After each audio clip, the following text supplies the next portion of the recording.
70마리를 탔더라. 압돈이 이스라엘의 사사가 된 지 8년이라.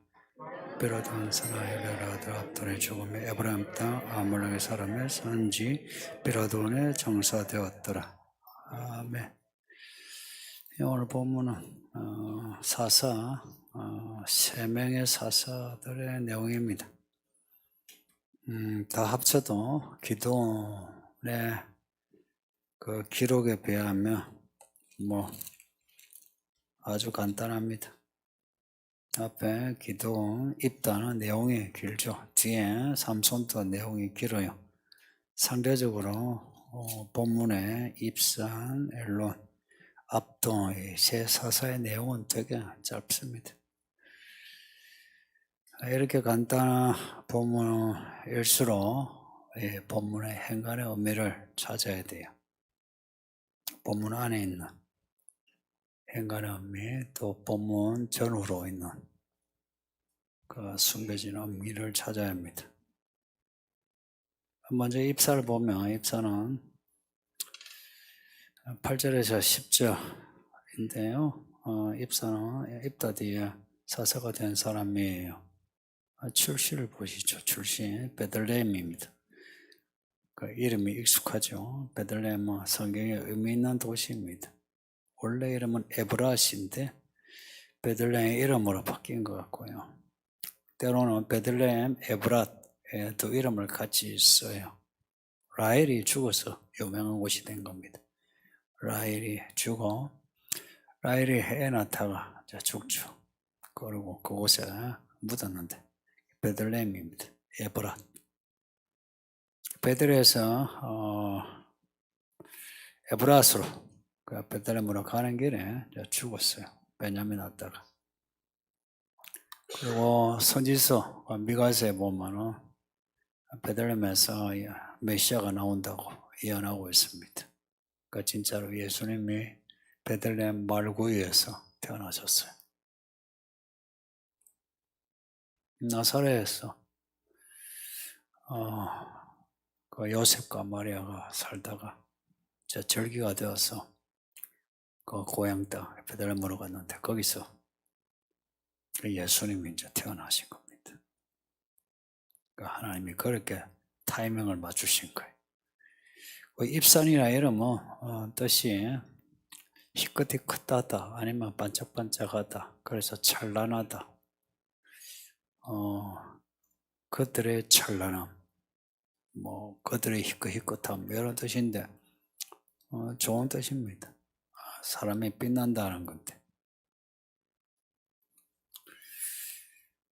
기도원 같으면 또 입다 같으면 어떻게 사사가 되었는지 그 스토리가 있는데 입산 그리고 엘론 이 압도는 스토리가 없습니다.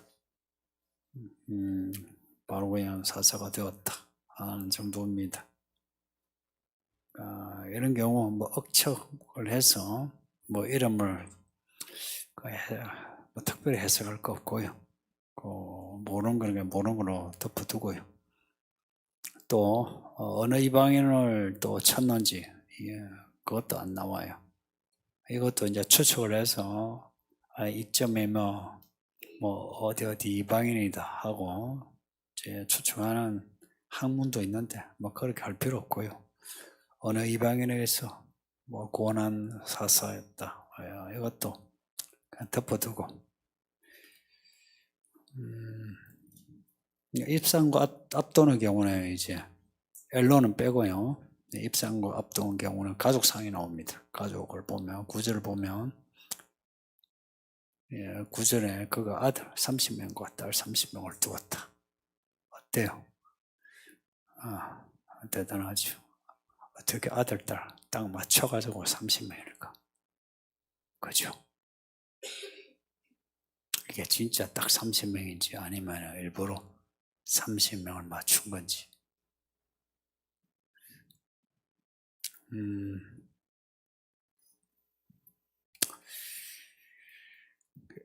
일부러 30 혹은 70 이런 숫자 맞춘 것 같은데요. 또 이거 가지고 억지로 무슨 의미를 부여할 수는 없고 그냥 아들 다 30을 가졌다. 합 60. 이야 대단한 사람이에요. 대단한 힘도 가졌지만 대단한 돈도 가졌고 권력을 가졌으니까 이게 가능하죠. 그죠? 아빠 기도원도 그랬거든요. 권력을 가지니까 돈이 있고 돈이 있으니까 이렇게 많은 자식을 낳았다. 그리고 자식들을 결혼시키는데 딸들을 바깥으로 보내고 며느리를 바깥에서 데리고 오는 셈셈이죠. 사위를 바깥에서 데리고 오고 며느리를 바깥에서 데리고 오고. 그러니까 딸들을 내보내고 며느리를 바깥에서 데리고 오는 특이한 사람이에요. 사실 우리가 기록이 안 돼서 잘 모르는데 이 사람이 왜 그랬는지 되게 궁금해요. 아브라함 아들 이사, 야곱, 모세 이렇게 보면 아내를 먼 데서 찾죠. 그렇죠? 너의 아내는 여기서 찾지 말고 하란에 가서 찾아라 해서 아내 찾으러 하란까지 가고 하는. 모세도 미디안이었죠. 이드로의 딸을 이제 아내로 맞이하죠. 처음에는 그랬는데 이제 이스라엘이 공동체가 되었어요. 지파별로 나누었죠.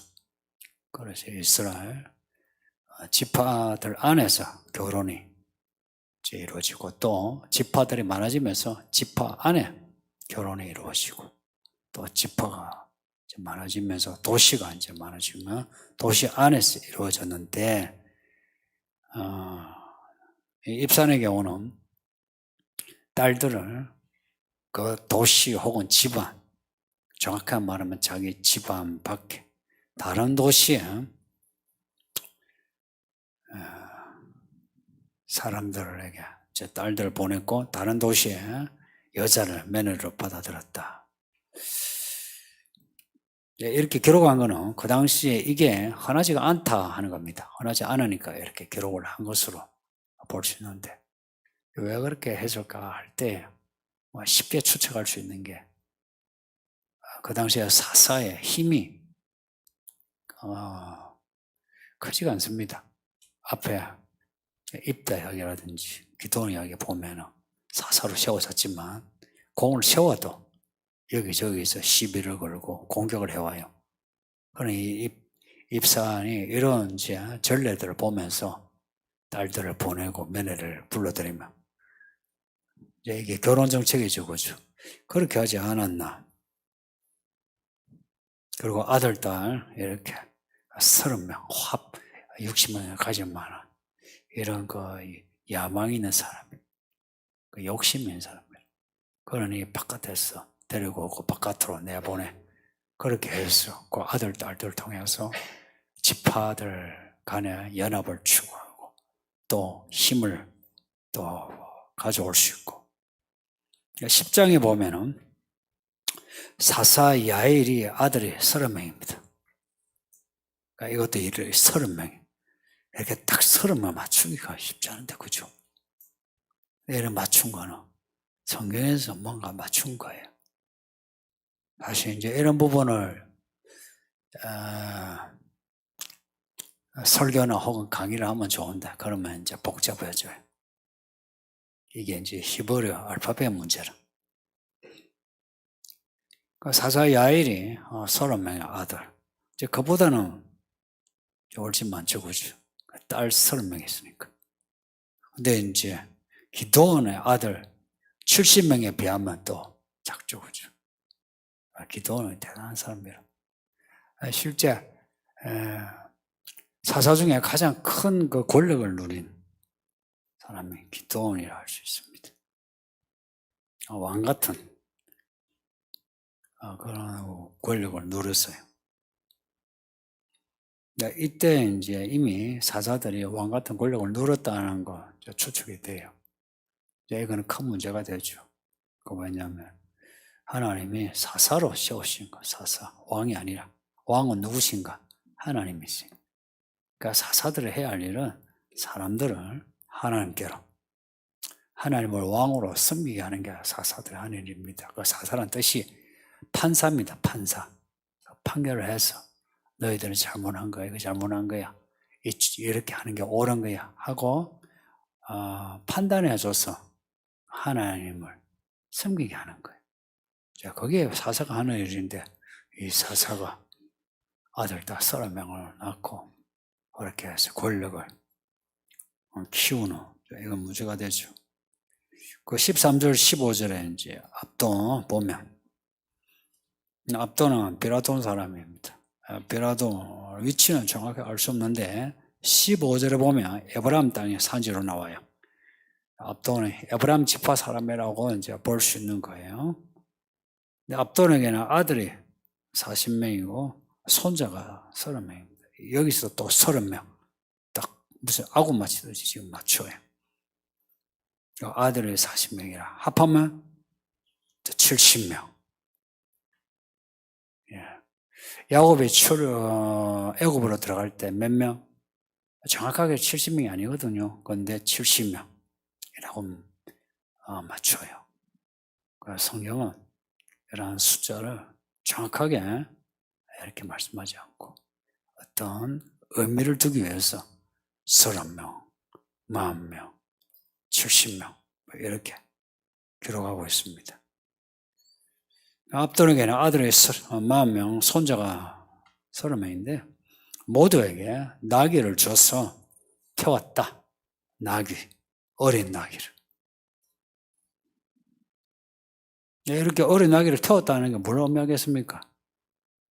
그 아들에게, 손주들에게 차 한 대씩 줬다 이 말이죠, 그렇죠?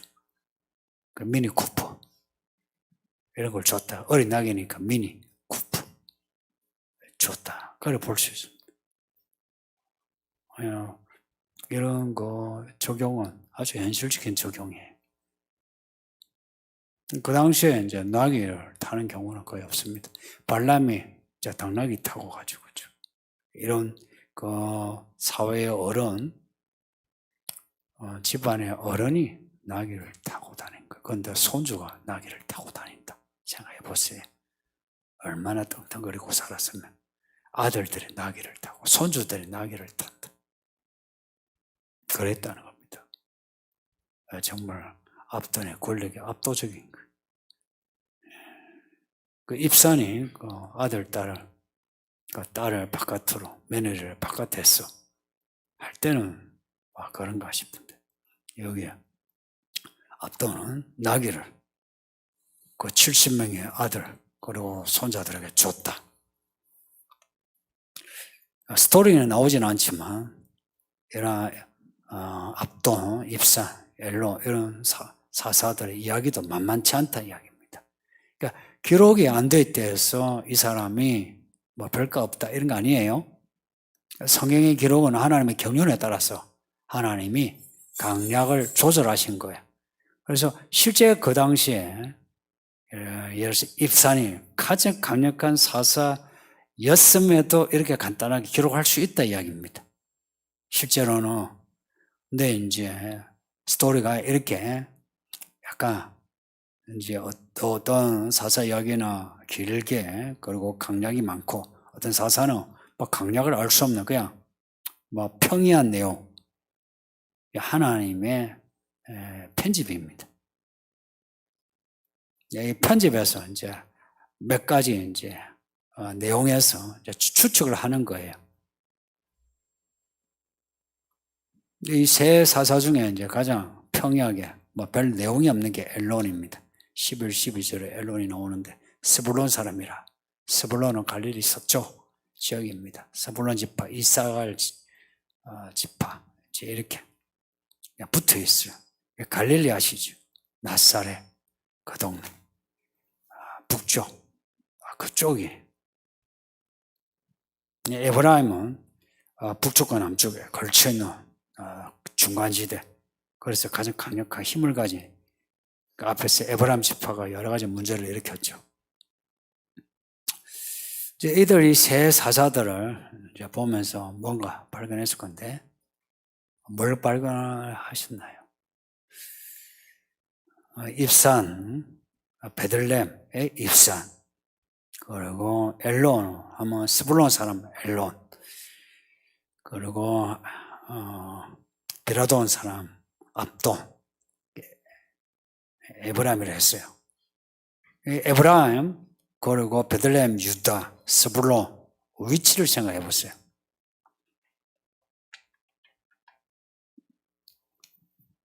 갈릴리 사해 이렇게 되어 있으면 베들레헴이 여기 있어요. 예루살렘 근처에 여기 에브라임이 여기 스불론이.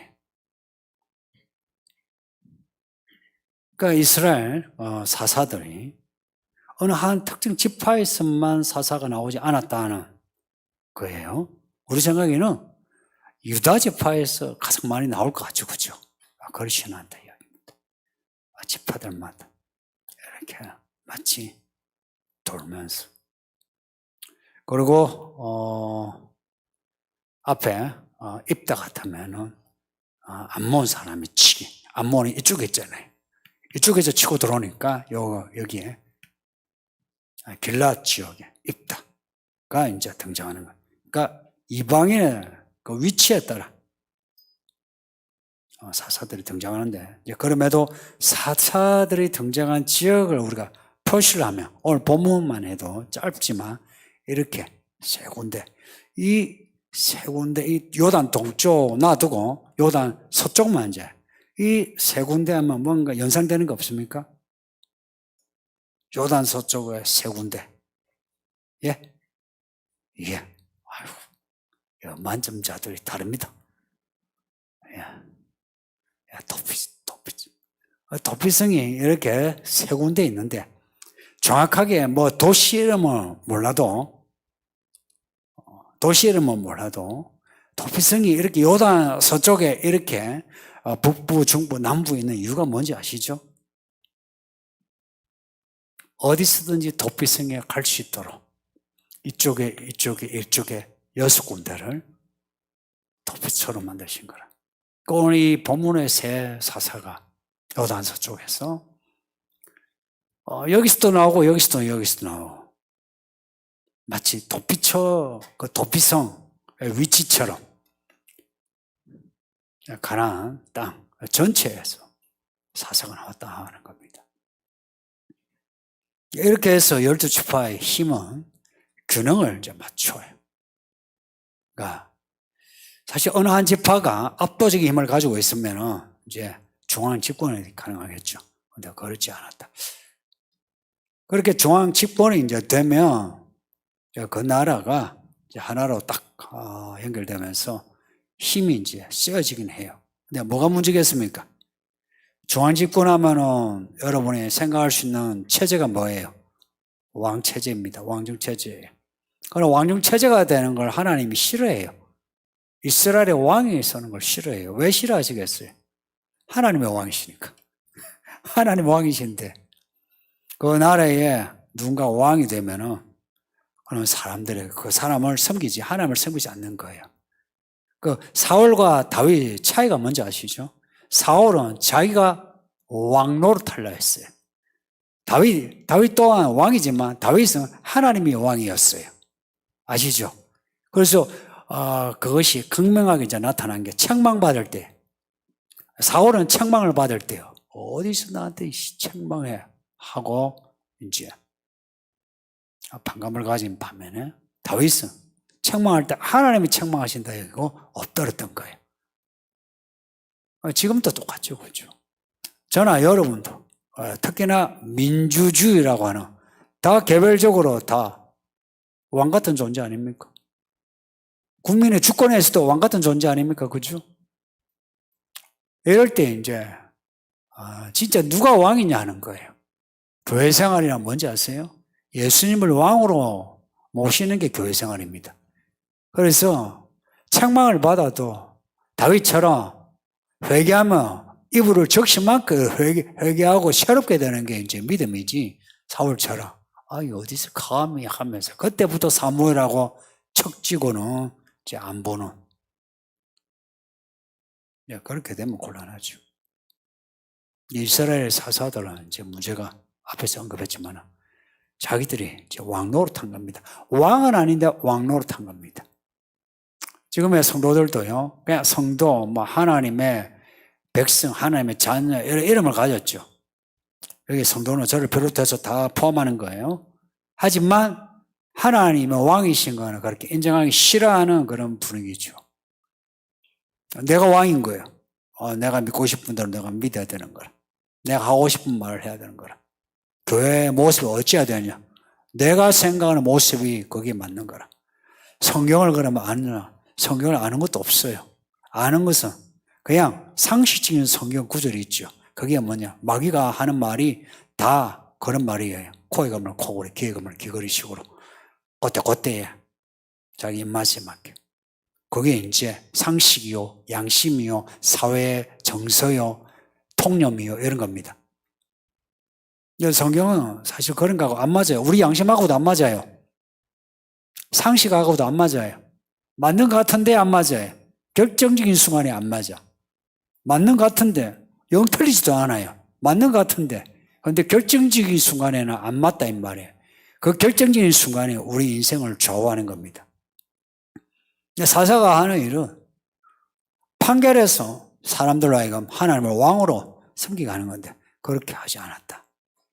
사사들이 다 그랬던 거예요. 사사들이 지금 계속 등장하는데 사사들이 진짜 하나님의 사람이라면 하나님의 경륜을 읽어내고 그래서 사사들의 이야기를 연결해서 입다 다음에 입산이면 성도 같잖아요. 입다, 입산 뭔가 연결점이 있잖아요. 그러면은 뭔가 이스라엘의 이야기를 연결시켜야 되는데 연결점이 없어요. 입다면 끝나요. 입산 끝나요. 엘론 끝나요. 압동 끝나요. 삼손 끝나요.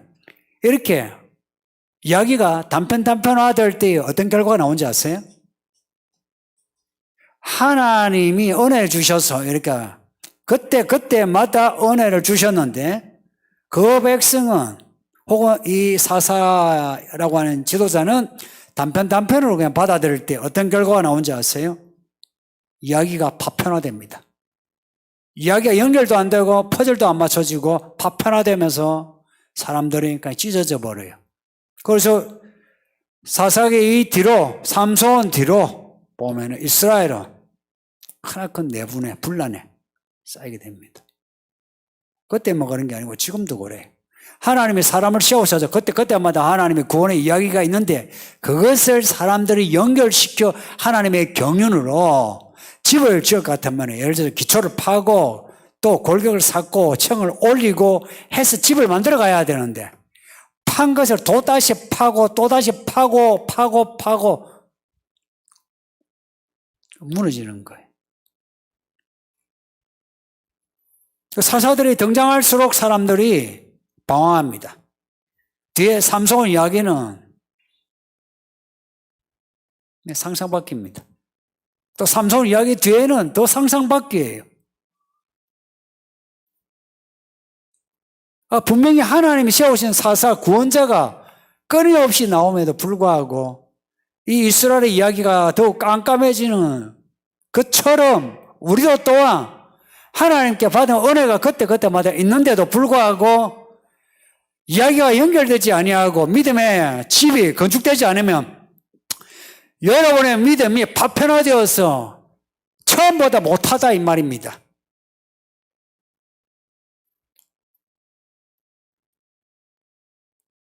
여러분 대부분이 그렇게 될 것 같아서 제 마음이 아픕니다. 요즘 드는 생각이 교회 사람이 다 떠날 수도 있겠구나 하는 생각이 들어요. 웬만한 믿음이 아니면 붙들기 힘든 시대가 올 수 있겠구나. 저희 종말론이 과격해지고 있습니다.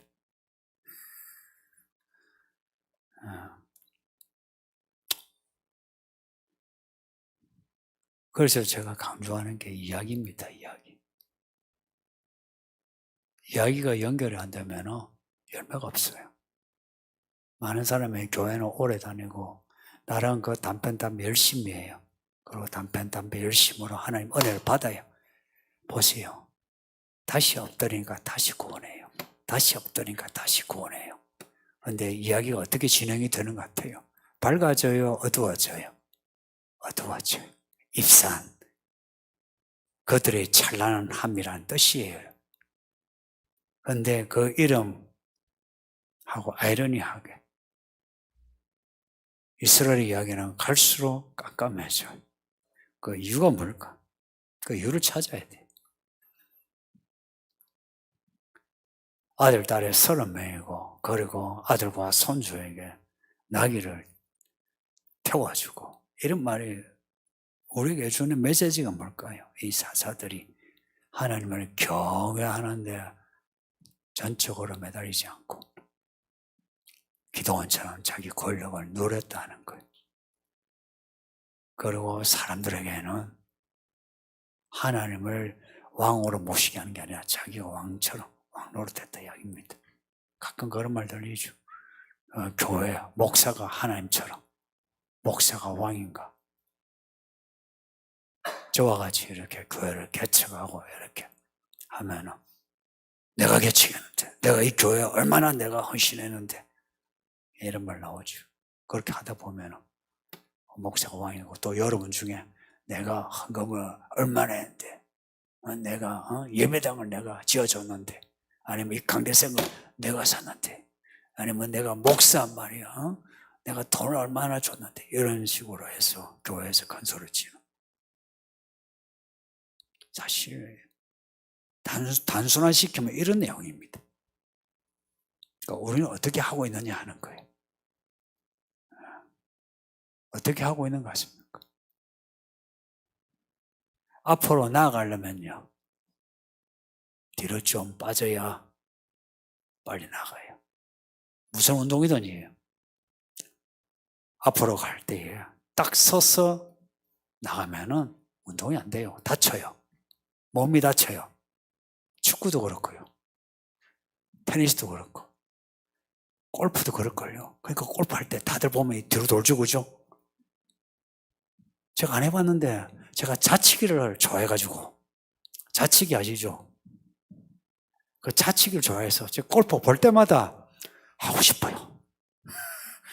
자치기 하는 기분에 빵 하고 나가는, 할 때마다 왜 돌려요? 빼야 되는 거라. 믿음 생활도 그래요. 내가 나가기 위해서 내가 뒤로 뺐어. 갈 준비해야 돼요. 이게 스윙이죠. 몸의 스윙이죠. 이런 거 뒤로 나아가주는 이게 필요해요. 근데 사람들은 이 여유가 없어요. 약간 초보일수록 어떻게 해요? 축구도 그렇고요. 그냥 발이 팍 나가요. 여기서 팍 나가니까 무릎 다쳐요. 그런데 올 때 여유를 가지고 다리를 빼고 하면은 이게요, 힘을 안 줘도 스윙 힘으로 쑥 가요. 믿음도 그래요. 급해가지고 내가 팍 가려고, 갈 것 같죠, 그죠? 사람들 그렇게 그러지 말고 말씀에 의해서 말씀을 따라 각도를 잡으세요. 좀 뒤로 빼고, 그리고 오는 걸 보고서 내가 쳐야 공도 나가고요. 내 믿음 이야기도 진도가 있거든요. 근데 사사들의 이야기는 그게 없어요. 그냥 모든 사사가 그냥 가는 거라. 내게 주신 돈, 내게 주신 건강, 내게 주신 자녀, 특히 자녀 주셨으면 참 이 자녀를 하나님께 바치는 거기에 있어야 되는데, 이 자녀들에게 몰빵하는 거예요. 자녀들에게. 오늘 이야기도 그렇잖아요. 입상과 앞돈에 자녀들에게 몰빵하는 거 아닙니까? 돈 벌어가지고 그 자녀들에게 몰빵하는 걸 하나님의 그거 싫어하는 걸. 그러니까 우리가 하나님께 은혜를 받은 이야기 생각해 보세요. 사사의 연속처럼 하나님의 은혜가 우리 가운데 그렇게 연속해 오지 않았나요? 이걸 좀 솔직하게 생각해 주세요. 그렇게 하고 싶거든. 그렇게 했을 때 하나님의 뜻이 무엇일까? 무엇일까? 한번 뒤로 한번 골방에서 한번 생각해 보세요. 그러면은 뭔가가 하나님 뜻이 말씀이 들려요. 그리고 슉 나가면은 내가 뒤로 스윙을 했다가 나갈 때에 더 큰 힘으로 내가 나갈 수 있고 혹은 뭐 공을 치거나 할 수 있다는 겁니다. 그리스도인은 그리스도 이름으로 살거든요. 이제 우리의 사사는 한 분, 그리스도 예수 한 분입니다. 그러니 그리스도께서 우리에게 매번 사사로 우리의 구원자로 오셨잖아요. 그러면 그 이야기를 연결시켜야 되거든요. 근데 연결시키는 게 아니라 그때그때마다 하나님 내게 주신 그걸 가지고 내 돈, 내 건강 막 누려요. 그러다가 또 빼앗기고 고달프면 또 기도해가지고 또 살려달라면 또 살려줘요. 또 얻어놓으면 또 그것을 갖다가 나를 위해서 내 자식을 위해서 막 쓰다가 또 괴로웠죠. 그러면 괴로우면 또 매달려요. 또 해요. 자기는 그러죠. 내가 기도해서 이만큼 왔다 그래요. 기도해서 여기까지 왔을까? 정확하게 말하면 기도 때문에 온 게 아니고 하나님의 은혜 때문에 온 거예요. 그런데 사사기의 끝을 항상 생각해야 돼요. 요한계시록을 왜 한 번 하고 또 하냐? 끝을 알아야 앞에 이야기들을 이제 알 수 있어요. 사사기의 끝은 비극이에요. 완전한 비극이에요. 그러니까 이 사사들의 이야기가 진행이 되면서 와 사사들 이런 이야기 어디 있어요? 어떻게 300명 용사가 10몇만 명의 이 미디안 군사를 죽이고 그리고 이렇게 입다가 하나님 힘으로 그 많은 안 본 사람을 죽이고 이기고 이럴 수 있느냐? 와, 그럼 그 다음 이야기는 마치 새 예루살렘 이야기처럼 해피 엔딩이 될 것 같은데 그게 아니더라 이야기입니다. 마찬가지로 오늘 우리도 막 믿음의 이야기로 이만큼 먹고 살고 하나님이 주셨다 하고 목사도 되고 장로도 되고 권사 집사도 되고 해서 간증도 하고 뭐도 하는데 끝에 딱 결과를 열어보면은 지옥인 거예요. 충분히 이럴 가능성이 있지 않아요? 그래서 사사들 이야기는 좀 생각을 해야 합니다. 그때마다 미디안 이긴 기드온의 300 용사 이런 이야기는 엄청나죠, 그죠? 우리에게 준 임팩트가. 그러나 그 임팩트가 그때예요. 끝나버려요. 결론. 우리에게 주신 은혜, 믿음의 이야기가 되자 하는 겁니다. 말씀 생각하면서 기도합시다. 아버지 하나님 감사합니다. 오늘 금요일에 이렇게 사사기 말씀을 읽게 하시니 감사합니다. 오늘 이 세 사사들의 이야기를 읽었는데